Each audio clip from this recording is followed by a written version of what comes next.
এই অসভ্য এই বেয়াদব প্রকাশ্যে সারা পৃথিবীকে সামনে রেখে ওলামায়ে কেরামকে তুচ্ছ তাচ্ছিল্য এবং ব্যঙ্গ বিদ্রুপ করেছে।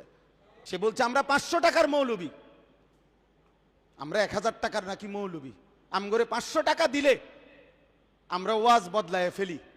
এদের কথার এই 500 টাকা 1000 টাকা যারা মানুষের ঘরে খায়া লিল্লা খায়া যারা বড় হইয়া বড় বড় কথা বলে, এদের কথা এদের কোনো সেন্স কাজ করে বলে আমি। নারীদেরকে বলছে তোমরা এই মোল্লাদের সন্তান পেটে ধারণ করবা না। এত বড় জঘন্য বেয়াদব বাংলাদেশে আরেকটা কেমনে জন্ম নিয়া এই ফ্যাসিস্ট পরবর্তী 5ই আগস্ট যেই সময় জালেম পলায়ে গেল, এরপরে এই জালেম কেমনে থাকলো এটা আশ্চর্য লাগতেছে। এত বড় জঘন্য বেয়াদব, এমন জঘন্য বেয়াদব যেই দল লালন করে তাদের ভবিষ্যৎ খুব ভালো হবে না, ভবিষ্যৎ ভালো হবে না।